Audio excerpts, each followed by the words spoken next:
यो मर्दा जनतालाई हैरानी हुन्छ भन्थ्यो। आज फेरि हामीले त्यही हैरानी भएको छ। त्यो मनमा राखेर मर्दा आज हामी उपस्थित भएका छौँ। त्यसैले म आग्रह गर्न चाहन्छु, आज भ्रष्ट कम्युनिस्ट सरकारले वर्षौं अपराध गरेर हजारौं मान्छे मारेर लाखौं मान्छेलाई बेहालत बनाएर यो देशमा अपराध गरिरहेका छन्। ती अपराधीहरूले आज निर्वाचनको घोषणा गरेका छन्। नेपाली कांग्रेस निर्वाचनसँग भाग्ने पार्टी होइन। नेपाली कांग्रेस निर्वाचनसँग डटेर लड्छ। तर पनि आज हामी विरोध गर्छौँ। किनभने यो देशमा कम्युनिस्टले अपराध गरेको छ, असंवैधानिक कदम चालेको छ, संविधान मिचेको छ। संविधानमा मिचेको कारणले कम्युनिस्टले गरेको यो असंवैधानिक कदमलाई विरोध गर्दै हामी निर्वाचनमा जाँदैछौँ। दुईटा कम्युनिस्टको अध्यक्षहरू, एउटा केपी ओलीले असंवैधानिक कदम चालेर आज जनतालाई अनाहकमा दुःख दिएका छन्। किन आज निर्वाचनमा जानु पर्यो? कहीँ नदेखेको सङ्कट, कृत्रिम सङ्कट निम्त्याएर भ्रष्टाचारमा दल बनेर केपी ओली निर्वाचन गए। अर्को अध्यक्ष कमरेड प्रचण्ड आज देख्यौँ कोभिडबाट सयौं हजार मान्छेहरू मरिरहेका छौँ। लाखौं मान्छेहरूले दुःख पाइरहेका छन्। आज हजारौं मान्छेहरू इन्डिया र नेपालको बोर्डरमा दुःख पाएर बस्दै गर्दा हाम्रो यही क्षेत्रका सांसद कम्युनिस्टको एउटा अध्यक्ष कमरेड प्रचण्ड, मेरो प्रश्न छ, कुन दिनमा हजारौं मान्छेहरू मर्दै गर्दा बालुवाटारमा ढकढकाउन जानुभयो? कुन दिनमा जनताको समस्या लिएर बालुवाटारमा जानुभयो? कुन दिनमा कोभिडमा आज नेपाली जनताले उपचार गर्न पाएनन्? गरिबले निःशुल्क उपचार पाउनु पर्यो, गरिबको छोराछोरीले निःशुल्क पढ्न पाउनु पर्यो भने कहिले बालुवाटार घचघचाउन जानुभयो त केवल बालुवाटार घचघचाउन?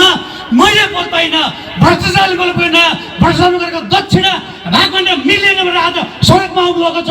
यो अवस्थामा यदि निर्वाचन भयो भने तपाईँको जमानत जफत गर्न सक्छौँ हामी। त्यो हिम्मत छ काङ्ग्रेससँग, अहिले त्यो ताकत छ। यो 3 वर्ष तपाईँको व्यवहारले गर्दा, तपाईँहरूको कार्यशैलीले गर्दा आज तपाईँहरू चुनावमा जानुभयो भने तपाईँहरूको जीवनमा जफत हुन्छ। तर पनि हामीले निर्वाचनमा जाँदैन भनेको छौँ। असंवैधानिक कदम हो यो। असंवैधानिक कदम फिर्ता गर्नुपर्छ। यसको जोरदार विरोध गरेका छौँ। यही आग्रह गर्दै म अनुरोध गर्न चाहन्छु, जसरी हिजो वनमारा घाँस हामी छिनिएर अबको हाम्रो राजनीति गरेको, हाम्रो नेतृत्व गरेको, मैले मेरो पार्टीको नेताहरूलाई म आग्रह गर्न चाहन्छु, म मेरो पार्टीको नेताहरूले खबरदारी गर्न चाहन्छु, कम्युनिस्टको दलदलमा फसेर, यिनीहरूको चिल्ला कुरामा फसेर हामीले पनि गल्ती गरेका छौँ। हामीले पनि जनतासँग माफी माग्नु छ।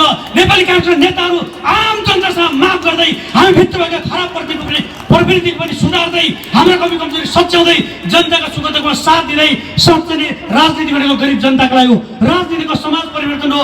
राजनीति भनेको दिन दुखीको जीवन परिवर्तन हो भन्दै गरिबको शिक्षा र स्वास्थ्यको ग्यारेन्टी गर्दै तपाईँ दुखी जनताको सेवामा हामी सँगै तत्पर रहन्छौँ भन्ने ग्यारेन्टीका साथ हाम्रो पनि कमी कमजोरीलाई सच्याउँदै जनतासँग माफ माग्दै यो कम्युनिस्टको असंवैधानिक कदमको विरोध गर्दै निर्वाचनमा जाँदै आउने निर्वाचनमा अत्याधिक मतले काङ्ग्रेसलाई विजय गर्नुपर्छ भन्दै आग्रह बिदा हुन्छु। धन्यवाद। जय नेपाल।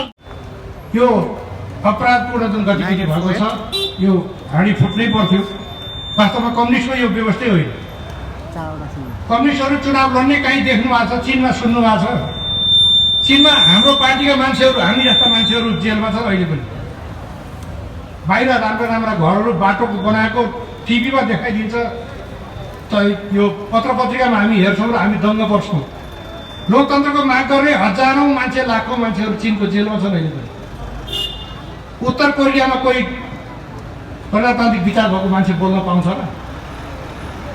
क्युबामा कोही प्रजातान्त्रिक विचार भएको मान्छे बोल्न पाउँछ र? कम्युनिस्टहरूको व्यवस्था होइन। हामीले गरेको मूल गल्ती यही हो।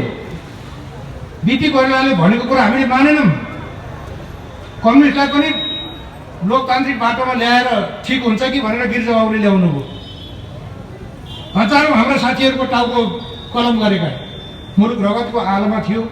यसबाट मुलुकले मुक्ति पाउँछ कि भनेर बिपीले भनेको पनि नमानेर कम्युनिस्ट भने मिल्ने जात होइन, यिनीहरू हामीसँग मिल्छन् र हाम्रै पिठीमा कुरा हान्छन् भन्नुहुन्थ्यो बिपीले। मैले नै धेरै पटक उहाँसँग क्वेसन गरेको थिएँ, कम्युनिस्टसँग मिलेर आन्दोलन गरे के हुन्छ? कम्युनिस्टहरू त मिलन भन्छन् त भनेर मैले भन्दाखेरि उहाँले त्यही भन्नुभयो। के चाहिँ कुरा मिल्छ तिम्रो कम्युनिस्टसँग? कम्युनिस्टहरू बहुदलवादी हुन्, कम्युनिस्टहरू लोकतन्त्रवादी हुन्, प्रजातन्त्रवादी हुन्, कम्युनिस्टहरू आवधिक निर्वाचनमा जान्छन्। चीनमा चुनाव भएको सुनेका छौ?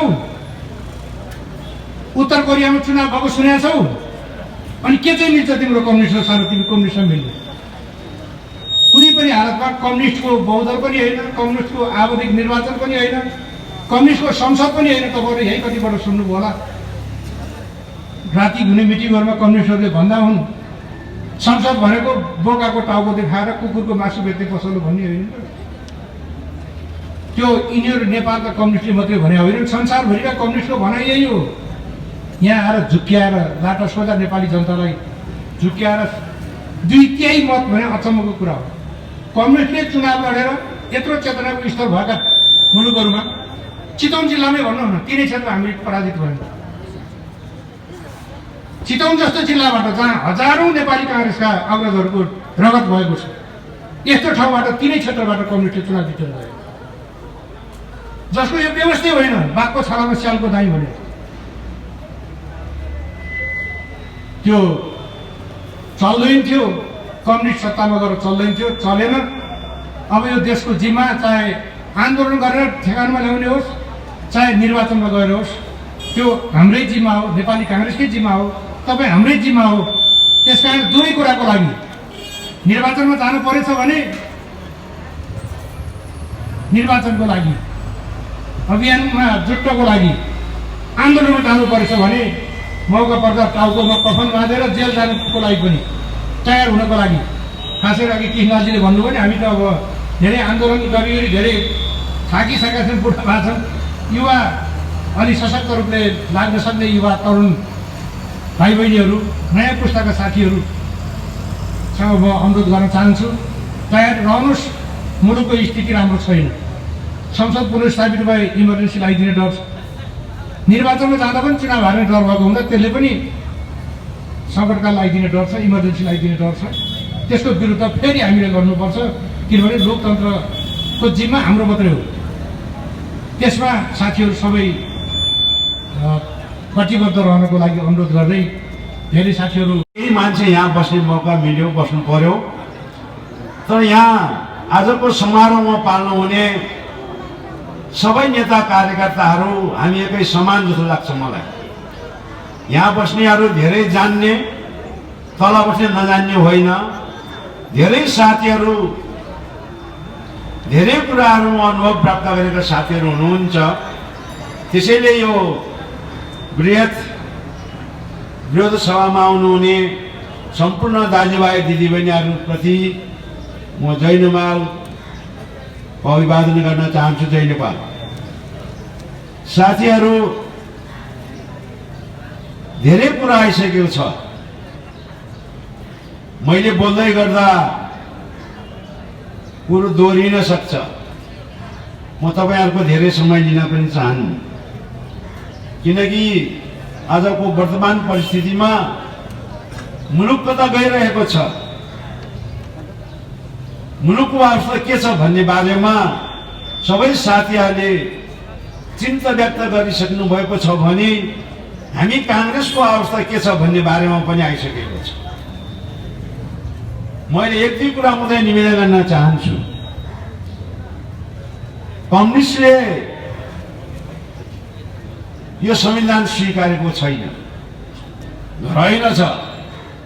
हाम्रो आदरणीय नेताहरूले कम्युनिस्टलाई पनि ल्याएर संविधानको निर्माण गर्यो। पहिलो संविधान सभाको निर्वाचनमा कम्युनिस्टको बहुमत आयो। 2 वर्षको समयावधि थियो, 2 वर्ष सकेन, 2 वर्ष अथवा 4 वर्ष बनायो। मात्रै 4 जना आफ्नो नेतालाई प्रधानमन्त्री बनाउने सफल भयो, संविधान बनायो। दोस्रो संविधान सभाको निर्वाचन भयो। नेपाली कांग्रेसलाई नेपाली जनताले ठुलो पार्टी बनाइदियो। हाम्रो यसै क्षेत्रबाट स्वर्गीय नेता पूर्व सभापति पूर्व सम्मान्य प्रधानमन्त्री सुशील दाईले चुनाव जितेर जुन दाईलाई हामी चुनाव पठायौं, उहाँको नेतृत्वमा यो संविधान निर्माण भयो। 7 दशकसम्म नेपाली कांग्रेसले जुन बाटो लिएको थियो, नेपाली जनताले चुनेको प्रतिनिधिले नै नेपालको संविधान बनाउनुपर्छ भन्ने काङ्ग्रेसको जुन भनाइ थियो त्यो हामीले पुरा गर्यौँ। संविधान सभाको निर्वाचन संविधान निर्माण बनिसकेपछि अर्को चुनाव भयो। नेपाली जनताले यो कम्युनिस्टले के गरिरहेछ भनेर कम्युनिस्टलाई करिब करिब 2/3 मत दिए। तर नेपाली जनताले दिएको मतलाई कम्युनिस्टले के गर्यो भन्ने कुरा आज प्रष्ट देखिएको छ। न यिनले यो संविधान मान्छ, न यिनले यो संविधान बनायो, न यो संविधानको आधारमा नेपाली जनताको निम्ति केही गर्यो, केही पनि गरेन। आज मुलुकमा यत्रो महामारी कोभिड आएको छ, कहिल्यै पनि नेपाली जनतालाई यो रोग मुक्त गर्नुपर्छ भनेर कहिल्यै छलफल भएन कि सधैँ मलाई यो भाग चाहियो, तँलाई यो दिनु पर्यो, मलाई यो भने झगडा मात्रै सुन्यौँ हामीले। आज प्रचण्डजी माधवजी हेर्नुहोस् त, अस्ति सडकमा पछि म यहाँ छु भनेर कहिल्यै नेपाली जनताको निम्ति बोल्यो? अहिले लोक पद प्राप्तको निम्ति बोलिरहेको छ। केपी ओलीले संविधानमाथि कुटराज गरेको छ। हामी स्वाभाविक नै त्यसको विरोधमा छौँ। नेपाली काङ्ग्रेस जिल्ला केन्द्रीय समितिले निर्णय गरेर 167 क्षेत्रमा यो अहिले विरोध सभाको कार्यक्रम गरेको छ। के त्यसै गरेको होला यो? अब होइन, हाम्रो सबै नागरिकलाई सुरक्षित गर्नुपर्छ र भोलि परिआयो भने हामी निर्वाचन जानुपर्छ, होइन हामी आन्दोलन जानुपर्छ भनेर 167 क्षेत्रमा चाहिँ काङ्ग्रेसले आज आन्दोलन सुरु गरेको छ। भनेको मतलब अहिले हामी निर्वाचनसँग डराएको होइन। काङ्ग्रेस निर्वाचनसँग कहिल्यै डराउँदैन, जहिले पनि तयार छ। तर संविधानमाथि जुन किसिमको कुठाराघात भएको छ, नेपाली जनताले बनाएको संविधानमाथि जुन छेद विशेष रूपमा गरिएको छ, त्यसको विरोधमा हामी जान पनि जरुरी छ। अघि साथीहरूले भनिसक्नु भएको छ, त्यति सजिलो छैन। संसद पुनर्स्थापना भयो भने फेरि केपी ओलीले सङ्कट लगाएर चाहिँ निर्वाचन नगर्न सक्छ, निर्वाचन हुँदा पनि। त्यस कारणले चाहिँ हामी सचेत हुन जरुरी छ र काङ्ग्रेसले अत्यन्तै गम्भीरसँग सोचेर यो सबै क्षेत्रमा जुन किसिमको आयोजना गरेको छ, हामी सबै सचेत हुन जरुरी छ। हामीलाई भन्नुहुन्छ भने हाम्रो उमेरको साथीहरूलाई एउटा लेखेको रहेछ कि आन्दोलनमै गरिरहनु पर्ने, हाम्रो उमेरले आन्दोलनमै गइरहनु पर्ने। संविधान बन्यो, फिर सरकार आयो, अब आन्दोलन गर्न पर्दैन कि भन्ने सोचेको थियो हामीले। फेरि हामी आन्दोलनमा जानुपर्ने भयो। त्यस कारणले चाहिँ नि आन्दोलनमा जाँदा स्वाभाविक रूपले हाम्रा कार्यकर्ता, हाम्रा नेताहरूसँग अन्तर्क्रिया समन्वय हुन जरुरी छ र आन्दोलनलाई चाहिँ हामीले उत्कृष्ट बनाउन जरुरी छ। त्यसैले 167 क्षेत्रमा नेपाली काङ्ग्रेसले जुन यो कार्यक्रम गरेको छ, अहिले विरोध प्रदर्शन मात्रै भनेको छ। आज विरोध प्रदर्शन गर्दा विरोध सभा हामीले गरेका छौँ, भोलि हामी निरन्तर विरोध गर्ने दिन पनि आउन सक्छ। त्यसैले नेपाली काङ्ग्रेसको साथीहरूलाई म के हाल्न चाहन्छु भने हामी सचेत हुन जरुरी छ। हामी माथि धेरै ठुलो प्रहार हुन सक्छ। यो मुलुकमाथि विदेशीहरूको चलखेल भएको छ। तपाईँले सुन्नुभयो होला, आज चाइनाबाट चाहिँ एउटा टोली आएको छ गरे, जसले राजनीतिक रूपमा भेटघाटसम्म गरेको छ गरे, तर नेपाली सुरक्षा निकाय उसले लिँदैन गरे, आफ्नो ठुलो गरिरहेको छ गरे। अझ हल्ला आएको छ, त्यो सबै ठाउँमा आएको छ। एउटा इन्डियन पत्रिकाले लेखिसकेको छ, इन्डियनहरूले हामीले नोटिस गरेको छौँ भनेको छ। भने यो नेपाललाई विदेशीहरूको खेलको मैदान बनाउन लागिरहेको छ। त्यसैले हामी सचेत हुन जरुरी छ। सबै साथीहरूले धेरै कुरा राखिसक्नु भएको छ। यो तल हुने साथीहरू अझै सचेत हुनुहुन्छ, धेरै कुरा राख्न सक्नुहुने साथीहरू हुनुहुन्छ। मैले अघि नै भने परिस्थितिले हामी यहाँ माथि बस्ने मौका पर्यो ऐतिग्रामले भन्यो अघि बस्ने साथीहरूलाई सचेत गर्नुपर्छ भन्ने, हामी अघि बस्ने भन्दा पनि हाम्रो माथिको निकायलाई सचेत गर्नुपर्ने हामीले जरुरी छ। चितवन त यसै बिगारेको छ हाम्रो नेताहरूबाट। हिजो आई कृष्णले भन्नु अझै मत च्यातेर पनि जिताउन हामी लाग्नु पर्यो। हाम्रो चाहिँ आफ्नो चिन्हलाई छोडेर अर्को चिन्ह भोट हाल्न हामी जानै पर्यो। नेताहरूको निर्णय र निर्देशनबाट अब नेपाली काङ्ग्रेस चितवनले यो माथिको कुरालाई सच्याउनुको निम्ति स्वाभाविक रूपले हामी तलैबाट सङ्घर्ष गरेर तलैबाट नेताहरूलाई चाहिँ सचेत गर्न जरुरी छ। भोलिको दिनमा सबै साथीहरूलाई चाहिँ त्यो बाटो हिँड्नको निम्ति सबै साथीलाई आह्वान गर्दै